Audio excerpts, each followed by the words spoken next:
Maayong aga mga kauturan kag kaabyanan, ini si brother ninyo Nar Madira Aguilar, kag sinigid nga takna, alas 10:30 hasta alas 11:30 sa aga, mag-aopdanay naman kita diri sa aton programa sa kahanginan, ang oras sang inspirasyon. Mabatian initag sa kasabado sang aga, diri sa paborito ninyo nga waragwagan, ang DYDA J53 sa lilisuan sang inyo mga radyo.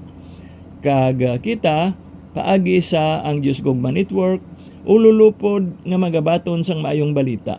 Mga dinalan mensahe kag artikulo, mga dinalan kag panghuna-huna nga aton mabaton online, kag ginapakig-ambitan naton. Subong nga ginapakig-ambit man naton sa tanan naton nga tagpalamati sa aton mga brothers and sisters sa aton komunidad nga sa diin nagahiliusa kita sa pag-welcome sang good news nga mangin gabay naton sa aton mga buluhaton kag inspirasyon sa matag adlaw naton nga pagkabuhi.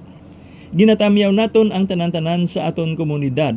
Sa diin kita ginapanguluhan sang aton arsobispo, Most Reverend Midipil B. Bellunes, sa inspirasyon man ni Reverend Father Fremar P. Silva nga aton spiritual director, kag sa pagdumala ni Brother Edwin A. Daulo nga aton head servant. Siya ginaupdan sang iya bugos nga panimalay nan Diocese Lia kag sang mga kabataan kag kaapuhan, kag subong man sang mga brothers and sisters naton sa nanari-sari nga mga ministriya sang aton komunidad, kag sa ila didto sa mga duog nga may mga chapters kita kag malambutan sang aton nga presensya.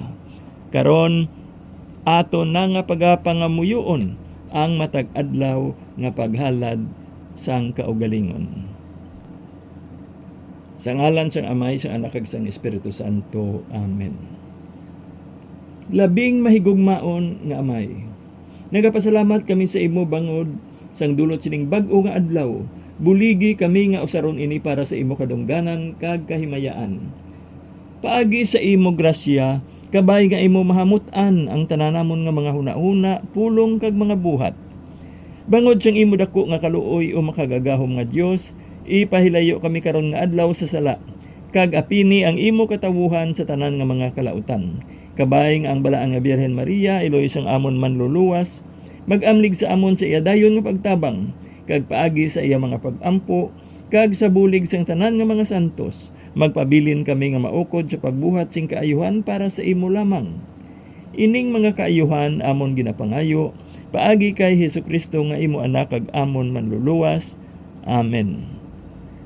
Sa ngalan sa Amay, sang Anak kag sang Espiritu Santo. Amen.